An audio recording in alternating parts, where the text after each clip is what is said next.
Akhir-akhir ini, jagat hiburan tanah air diramaikan oleh fenomena selebriti yang mencurahkan isi hatinya, seperti masalah rumah tangga melalui akun jejaring sosial. Berbagai respon dari masyarakat pun mulai bermunculan. Ada yang berhasil mendapatkan simpati. Namun, tak sedikit pula selebriti yang menerima komentar pedas dari para netizen karena memilih menceritakan masalah rumah tangganya di media sosial. Kebanyakan masyarakat memang kerap melampiaskan emosi lewat media sosial, baik sedang bahagia, sedih, kecewa, atau bahkan marah. Kebanyakan para pengguna media sosial meyakini bahwa melampiaskan emosi lewat media sosial dapat menjadi salah satu cara efektif untuk meredakan atau sekadar menyalurkan perasaan hati. Bagaimana aturan agama Islam dalam mengumbar masalah rumah tangga ke publik? Assalamualaikum Ustadz. Saya mau bertanya, kan kita tuh suka lihat di medsos misalkan orang ngumbar masalah rumah tangganya gitu, tapi ternyata ujung-ujungnya cerai. Nah, kalau menurut Ustadz gimana tuh ya? Terima kasih. Pemirsa yang saya hormati, sahabat hikmah, percayalah dalam rumah tangga pasti semua punya masalah. Tidak ada satupun rumah tangga yang tidak ada masalahnya. Rasulullah sendiri, beliau punya masalah. Beliau dalam kehidupan ekonomi, beliau pernah 3 hari 3 malam tidak makan sehingga Hasan Hussein pucat.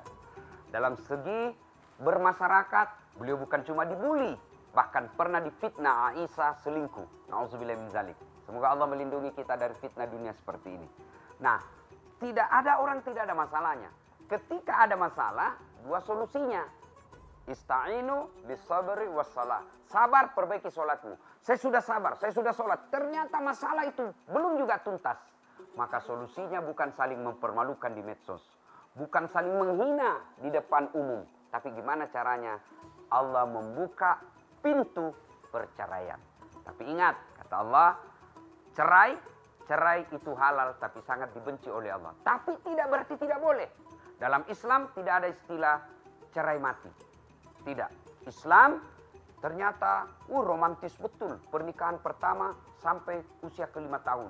Di usia ke-6 tahun rasanya tidak ada lagi kedamaian dalam rumah tangga.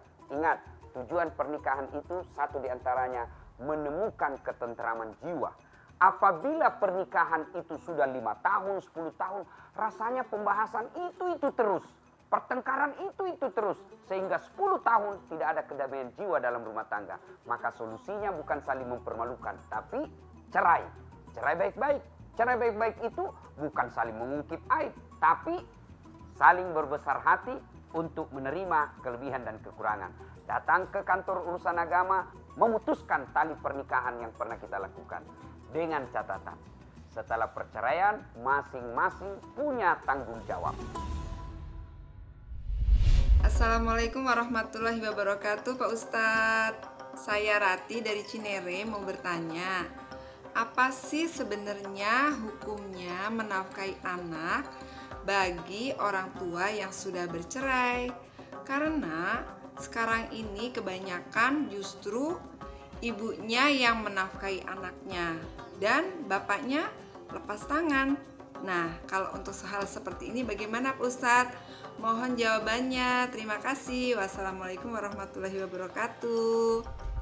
Tidak berarti cerai hari ini selesai rumah tangga kita. Tidak, masih ada ekor-ekor tanggung jawabnya. Apa itu? 1, suami tetap menafkahi istrinya sampai istri tersebut menikah lagi. Berapa jumlah tanggung jawabnya? Satu kasus beda dengan kasus yang lain. Bisa jadi si konglomerat tiap bulannya tanggung jawabnya. Kan nanti di perceraian itu, sidang perceraian, ada di situ nanti keputusan hakim. Suami dibebani tanggung jawab menafkahi istrinya sekian ribu, sekian ratus ribu, sekian juta, sampai sekian puluh juta. Tergantung ekonomi rumah tangga tersebut. Termasuk yang kedua kewajiban suami, menafkahi anaknya sampai anaknya tersebut dewasa, dan ciri-ciri dewasa itu, tanda-tanda dewasa itu menikah. Bagaimana kalau anak gadis saya sudah menikah dan saya sudah cerai dengan ibunya, tapi dia sudah menikah, saya masih mau menafkahi? Itulah yang disebut amal soleh, tanggung jawab. Dan yang ketiga, bapaknya tetap wajib mendidik anaknya. Meskipun dia sudah menikah, meskipun anak kita ini sudah punya cucu, tetapi wajib kita menasihati anak kita. sampai akhir hayat. Ingat kisah aja Nabi Nuh. Nabi Nuh kan itu anaknya si Kan'an, sampai sudah sakaratil maut, ditarik, naik kamu nak, naik ke perahu nak, sini kok. Kata, anaknya tidak mau. Sampai akhirnya ajal menjemput. Ini pesan buat kita bahwa mendidik anak, menasehati anak, sampai ajal menjemput. Tapi cari nafkah untuk anak, menafkahi anak, apalagi kalau dia seorang perempuan, dan dia sudah punya suami, ada yang menghidupinya, tanggung jawab untuk memberi nafkah materi sudah lepas. Tapi tidak berarti tidak boleh memberi nafkah. Tapi kalaupun diberi, itu yang disebut amal soleh. Semoga ada manfaat. Assalamualaikum warahmatullahi wabarakatuh.